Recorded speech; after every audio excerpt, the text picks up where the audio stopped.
கமெண்ட்ல நிறைய பேர் கேட்கக்கூடியது, எனக்கு பீரியட்ஸ் டேட்டுக்கு இன்னும் 3 நாள் இருக்கு, இல்லனா பீரியட்ஸ் வந்து ஒரு 2-3 டேஸ் டிலே ஆயிடுச்சு, எனக்கு இந்த மாதிரி சிம்டம்ஸ்லாம் இருக்கு, இடுப்பு வலிக்குது, வயிறு வலிக்குது, பிரஸ்ட் பெயின் இருக்கு, அதுக்கப்புறம் பேக் பெயின் இருக்கு, ஒயிட் டிஸ்சார்ஜ் அதிகமா இருக்கு, இது வந்து பிரெக்னன்சியோட சிம்டம்ஸா இல்ல எனக்கு பீரியடோட சிம்டம்ஸா அப்படின்ற மாதிரி நிறைய பேர் டவுட் கேட்கறாங்க.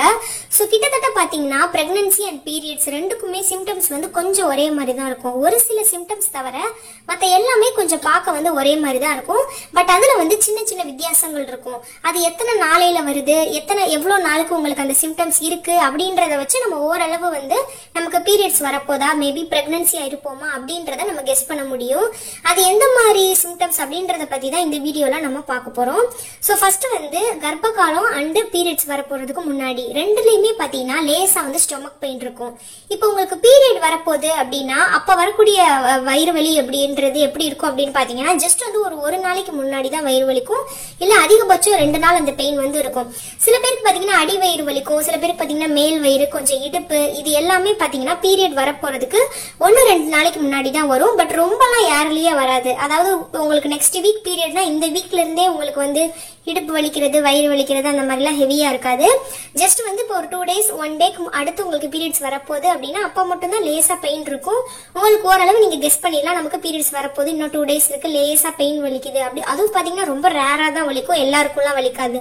ஆனா நீங்க பிரெக்னெண்டா இருக்கீங்க அப்படின்னா மோஸ்ட்லி எல்லாருக்குமே உங்களுக்கு வந்து நீங்க பிரெக்னன்சி உங்க குழந்தை பதிஞ்சோடனே லேசா வந்து ஸ்டொமக் பெயின் வர ஆரம்பிக்கும். இது எத்தனை நாள் இருக்கும் அப்படின்னு பாத்தீங்கன்னா 2-3 நாளைக்கு மேல இருக்கும். ஸோ பீரியட்ஸ் அப்போ உங்களுக்கு வரப்போறதுக்கான வயிறு வலி அப்படின்னா 1-2 நாள் தான் இருக்கும். இதே இது நீங்க பிரெக்னன்சி ஆயிருக்கனால உங்களுக்கு வயிறு வலி ஏற்படுது அப்படின்னா அது ஒரு 4-5 நாளைக்கு மேல வரும். ஸோ பிரெக்னன்சி அப்போ வரக்கூடிய வயிறு வலி எப்படி இருக்கும் அப்படின்னு பாத்தீங்கன்னா லேசா தொப்புளை சுத்தி இருக்கக்கூடிய ஏரியா, அடி வயிறு, இல்லைன்னா லெஃப்ட் ரைட்டு ஏதாவது ஒரு பக்கம் பாத்தீங்கன்னா லேசா பெயின் இருக்கும். ரொம்ப ஹெவியா இருக்காது, ரொம்ப லைட்டா தான் இருக்கும். உங்களுக்கு பாத்தீங்கன்னா லேசா இழுத்து பிடிச்ச மாதிரி வலிக்கிற மாதிரி இருக்கும். அந்த வலி பாத்தீங்கன்னா ரொம்ப நேரம்லாம் இருக்காது. அதே மாதிரி சில பேர் பார்த்தா சடனா குனிஞ்சிட்டு எந்திரிச்சாங்கன்னா வயிறு பிடிச்சி இழுக்கிற மாதிரி வலிக்கும். அந்த மாதிரிலாம் வலிக்காது. இப்ப நீங்க தூங்கிட்டு இருக்கீங்க, ஏதாவது வேலை செஞ்சுட்டு இருக்கீங்க அப்படின்னா லேசா உங்களுக்கு ஒரு 30 செகண்ட் அந்த பெயின் இருக்கும், அப்புறம் வந்து போயிடும். ரொம்ப ஹெவியாலாம் பெயின் வந்து இருக்கவே இருக்காது. நீங்க இப்ப வந்து பிரெக்னென்ட் ஆயிருக்கீங்க அப்படின்னா ரொம்ப ஹெவியான பெயின்லாம் வயிறுல இருக்காது. ஸோ இதெல்லாம் வச்சு நீங்க கண்டுபிடிச்சிடலாம். பீரியட் அப்ப வரக்கூடிய வயிறு வலி 2 நாள் அந்த மாதிரி தான் இருக்கும்.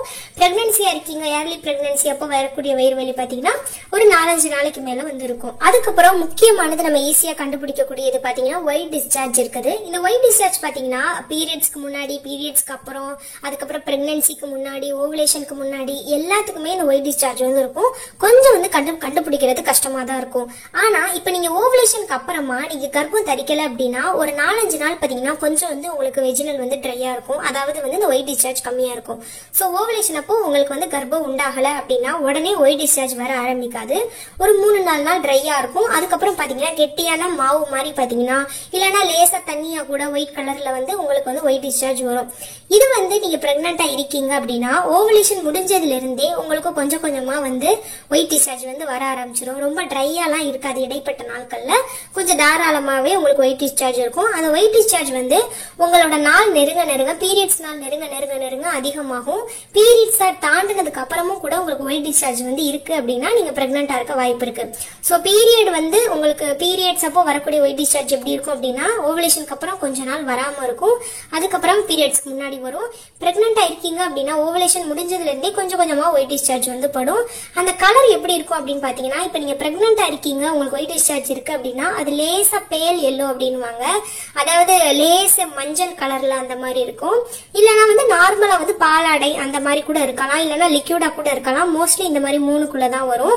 எந்த மாதிரி ஒயிட் டிஸ்சார்ஜ் இருக்கக்கூடாது அப்படின்னு பாத்தீங்கன்னா ரொம்ப ஹெவியா ஸ்மெல் வர்றது, இச்சிங் வர்றது, அதுக்கப்புறம் ஒரு மாதிரி கிரீன் கலர்ல தயிரா இந்த மாதிரிலாம் வந்தா ஃபங்கல் இன்ஃபெக்ஷனால வரக்கூடியது. அந்த மாதிரி இருந்துச்சு அப்படின்னா டாக்டரை பார்க்கணும். மற்றபடி நார்மலா எக் ஒயிட் மாதிரி, மில்கி ஒயிட்ல மாவு மாதிரி இதெல்லாம் வர்றது ரொம்ப நார்மல். ஸோ இந்த மாதிரி உங்களுக்கு இருக்கு, ஓவலேஷன் முடிஞ்சதுல இருந்தே உங்களுக்கு ஒயிட் டிஸ்சார்ஜ் வந்துட்டே இருக்கு, கண்டினியூவா பீரியட்ஸ் டிலே ஆயிடுச்சு, இன்னமும் வருது அப்படின்னா நீங்க பிரெக்னென்ட் ஆக வாய்ப்பு இருக்கு. உங்களுக்கு நாள் தள்ளி போச்சு அப்படின்னா கண்டிப்பா நீங்க வந்து பிரெக்னன்சி டெஸ்ட் வந்து எடுத்து பார்க்கலாம். அதுக்கப்புறம் பிரஸ்ட் பெயின், ஸோ மார்பகத்துல ஏற்படக்கூடிய வலி, இதுவும் பாத்தீங்கன்னா பீரியட்ஸ்க்கும் வரும், பிரெக்னன்சிக்கும் வரும். ஆனா ரெண்டுக்கும் ஒரு சின்ன வித்தியாசம் இருக்கு. இப்போ உங்களுக்கு பீரியட்ஸ்க்கு அப்போ வரக்கூடிய பிரஸ்ட் பெயின் எப்படி இருக்கும் அப்படின்னு பாத்தீங்கன்னா ஒரு பீரியடுக்கு ஒரு 3 நாள் 4 நாள்ல இருந்து உங்களுக்கு வந்து பிரஸ்ட் பெயின் வலிக்க ஆரம்பிச்சிடும். கொஞ்சம் வீக்கமா இருக்கும், உங்களுக்கு வந்து கையை வைக்கவே முடியாது. நீங்க இப்ப குளிக்கும் போதெல்லாம் பாத்தீங்கன்னா பயங்கரமா கை வைக்கும் போது நமக்கு வந்து வலி இருக்கும், குனிஞ்சு குனிஞ்சு நிமிரும் போது அப்பப்போ சுருக்கு சுருக்குன்னு வலி இருக்கும். இதெல்லாம் பாத்தீங்கன்னா ஒரு பீரியட்க்கு 4 நாளைக்கு முன்னாடி வரும். சோ பிரெக்னன்சி அப்போ வரக்கூடிய பிரஸ்ட் பெயின் எப்படி இருக்கும் அப்படின்னு பாத்தீங்கன்னா அதுவும் இதே மாதிரி தான் இருக்கும். உங்களோட இம்ப்ளான்டேஷன் ஆனதுக்கு அப்புறமா வரும். சோ இம்ப்ளான்டேஷன் அப்படின்றது எப்ப நடக்கும், கர்ப்பம் பதிகிறது எப்ப நடக்கும் அப்படின்னு பாத்தீங்கன்னா உங்க ஓவலேஷன்ல இருந்து 1ல இருந்து 2 வாரம் கழிச்சு இது வரும். சோ ஓவலேஷனுக்கு அப்புறமா 1ல இருந்து 2 வாரம் கழிச்சு உங்களுக்கு பிரஸ்ட் பெயின் இருக்கு. அந்த பிரஸ்ட் பெயினோட சேர்த்து உங்களோட நிப்பிள், அதாவது மார்பு காம்புகள்னு சொல்லுவாங்கல்ல, அதுலயும் பெயின் இருக்கு அப்படின்னா அது வந்து கொஞ்சம் வீக்கமா வலிக்குது அப்படின்னா உங்களுக்கு வந்து நீங்க பிரெக்னெண்டா இருக்க வாய்ப்பு இருக்கு. சோ பீரியட்ஸ் அப்ப வரக்கூடியது உங்களுக்கு செஸ்ட் மட்டும் தான் வலிக்கும், அதோட உள்பகுதி அது மட்டும் தான் வலிக்கும். ஆனா பிரெக்னன்சி அப்ப வரக்கூடிய இந்த பிரஸ்ட் பெயின் எப்படி இருக்கும் அப்படின்னு பாத்தீங்கன்னா உங்க நிப்பிள்ஸ்லயும் வலி இருக்கும், கொஞ்சம் வீக்கம் மாதிரி இருக்கும், தண்ணி மாதிரி வர மாதிரி இருக்கும். எதனால அப்படின்னு பாத்தீங்கன்னா நம்ம பிரெக்னென்ட் ஆன உடனே நம்ம உடம்புல வந்து ஹார்மோன் சேஞ்சஸ் வரும். சோ ப்ரோலாக்டின் அப்படின்னு ஒரு ஹார்மோன் வந்து உருவாகும். அந்த ஹார்மோன் வந்து உருவானாதான் நம்ம குழந்தைக்கு வந்து தாய்ப்பால் கொடுக்க முடியும். சோ வந்து நம்ம பிரெக்னன்சி கன்ஃபார்ம் பண்ணதுல இருந்தே நம்மளோட நிப்பிள்ஸ், செஸ்ட் எல்லாமே வந்து பேபிக்கு ஃபீட் பண்றதுக்காக ரெடி ஆகும் அந்த ஹார்மோன் வர்றதுனால. சோ அந்த மாதிரி உங்களுக்கு நிப்பிள்ல பெயின் இருக்கு அப்படின்னா வந்து உங்களுக்கு பிரெக்னெண்டா இருக்க வாய்ப்பு இருக்கு. சோ அதையும் வச்சு நீங்க செக் பண்ணி நீங்க வந்து டேட் டிலே ஆகுது அப்படின்னா கொஞ்சம் பிரெக்னன்சி டெஸ்ட் வந்து எடுத்து பார்க்கலாம். அதுக்கப்புறம் பாத்தீங்கன்னா டயர்ட்னஸ், ரொம்ப டயர்டா இருக்குது. அதுவும் பாத்தீங்கன்னா பிரெக்னன்சி அண்ட் பீரியடுக்கு முன்னாடியே வரும். ஆனா பீரியடுக்கு முன்னாடியே நமக்கு டயர்ட்னஸ் வந்து வராது. ஜஸ்ட் வந்து நமக்கு லேசா வயிறு வலிக்கிற மாதிரி இருக்கும், இடுப்பு வலிக்கும். ஆனா பீரியட்ஸ்க்கு ஒரு 4-5 நாளைக்கு முன்னாடியே நமக்கு யாருக்குமே ரொம்ப டயர்டா வேலையே செய்ய முடியாத அளவுக்கு வந்து கண்டிப்பா பெயின் இருக்காது. பீரியட் வந்ததுக்கு அப்புறம் தான் நமக்கு அந்த மாதிரி டயர்ட்னஸ் எல்லாமே வரும். ஆனா நீங்க பிரெக்னெண்டா இருக்கீங்க அப்படின்னா உங்களுக்கு ஓவலேஷன் முடிஞ்சு ஒரு வாரத்துல இருந்தே இந்த டயர்ட்னஸ் எல்லாம் கொஞ்சம் கொஞ்சமா தெரிய ஆரம்பிச்சிடும். சோ வந்து ரொம்ப வேலை செய்ய முடியாது, ஒரு மாதிரி டயர்டா இருக்கும், உங்களுக்கு வந்து ரெஸ்ட் எடுக்கணும் போல இருக்கும், தூங்கணும் போலயே இருக்கும். இந்த டயர்ட்னஸ் உங்களுக்கு அதிகமா இருக்கு, ஓவலேஷன் முடிஞ்சு ஒரு நாள்லயே இருக்கு அப்படின்னா எப்பயும் உங்களுக்கு பீரியட் அப்போ இந்த மாதிரி இருக்காது. சோ உங்களுக்கு எப்படின்னு தெரியல, ஒருத்தவங்க உடம்புக்கு ஒரு மாதிரி ரியாக்ட் ஆகும். சோ எப்பயும் உங்களுக்கு பீரியட்ஸ்க்கு முன்னாடி உங்களுக்கு இந்த மாதிரி ரொம்ப டயர்டா இருக்கு, பட் இந்த டைம் வந்து டயர்டா இருக்கு அப்படின்னா மேபி பிரெக்னென்ட் ஆக வாய்ப்பு இருக்கு.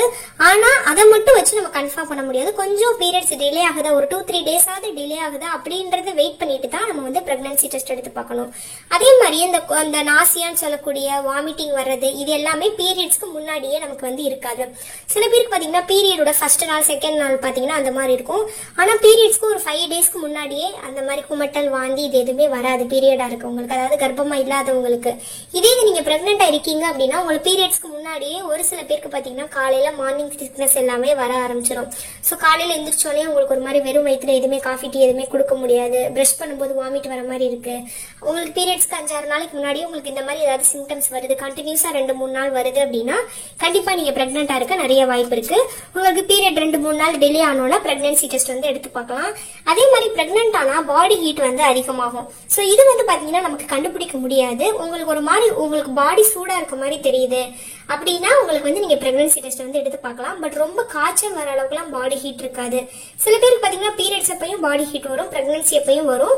சோ நாள் தள்ளி போகுதா அப்படின்றத பார்த்துட்டு நீங்க வந்து பிரெக்னன்சி டெஸ்ட் வந்து எடுத்து பார்க்கலாம். சோ ரெண்டுமே பாத்தீங்கன்னா அதாவது நான் சொன்ன அந்த ஸ்டொமக் பெயின், அதுக்கப்புறம் ஒயிட் டிஸ்சார்ஜ் ஆகுது, பிரஸ்ட் பெயின் எல்லாமே பாத்தீங்கன்னா ஒரே மாதிரி தான் இருக்கும். பட் அது எத்தனாவது நாள்ல வருது, எந்த மாதிரி வருது அப்படின்றத கரெக்டா நம்ம நோட் பண்ணா ஓரளவு நம்ம கெஸ் பண்ண முடியும். சோ எப்பயும் உங்களுக்கு பீரியட்ஸ் முன்னாடி வராத சிம்டம்ஸ் இந்த தடவை வருது, பீரியட்ஸ் முன்னாடி ஹெவியா உங்களுக்கு எப்பயும் ஒயிட் டிஸ்சார்ஜ் ஆகலாம், ஆனா இந்த மாசம் மட்டும் உங்களுக்கு ஹெவியா ஆகுது. பீரியட்ஸ்க்கு முன்னாடி உங்களுக்கு ரொம்ப இடுப்பு வலி, ரொம்ப வயிறு வலிலாம் இருக்காது நைட் டைம்ல, பட் உங்களுக்கு இந்த மந்த் மட்டும் உங்களுக்கு அந்த மாதிரி ஆகுது அப்படின்னா கண்டிப்பா நீங்க பிரெக்னெண்டா இருக்க நிறைய வாய்ப்பு இருக்கு. பட் இருந்தாலும் உங்க பீரியட் டிலே ஆகுற வரைக்கும் வெயிட் பண்ணி பார்க்கணும். நீங்க இப்ப பிரெக்னெண்டா ஆயிட்டீங்க அப்படின்னா கூட உங்களுக்கு வந்து அந்த பிரெக்னன்சி ரிசல்ட் கிட்ல தெரியறதுக்கு ஒரு 35 நாள் ஆகும். சோ இப்ப நீங்க பீரியட் சிம்டம்ஸ் எல்லாம் தெரிஞ்சிருதுன்னு 30 நாள்லயே நீங்க செக் பண்றீங்க அப்படின்னா நீங்க வந்து பிரெக்னன்சியா இருந்தா கூட உங்க கிட்ல வந்து நெகட்டிவ்னு காட்ட வாய்ப்பு இருக்கு. அதனாலதான் நான் நிறைய பேர் கமெண்ட்ல கேக்குறவங்களுக்கு பிரெக்னன்சி சிம்டம்ஸ் மாதிரி தெரியுது அப்படின்னாலும் பீரியட்ஸ் டிலே ஆகிற வரைக்கும் வெயிட் பண்ணணும் அப்படின்றது எதுக்காக அப்படின்னா அந்த வெயிட் பண்ணக்கூடிய நாட்கள்ல உங்களோட ஹார்மோன் லெவல் அதிகமாகும், உங்களோட பிரெக்னன்சி கிட்ல இன்னும் கூட ஸ்ட்ராங்கா லைன் தெரியும். சோ அதுக்காக தான் பீரியட்ஸ் டிலே ஆகிற வரைக்கும் வெயிட் பண்ணி பாக்குறதா ரொம்ப நல்லது. சோ இதுக்காக தான் இந்த வீடியோ. உங்களுக்கு ஏதாவது டவுட் இருக்கு பிரெக்னன்சி சம்பந்தப்பட்டது அப்படின்னா கமெண்ட்ல கேளுங்க, கண்டிப்பா நான் எனக்கு தெரிஞ்சதை ரிப்ளை பண்றேன்.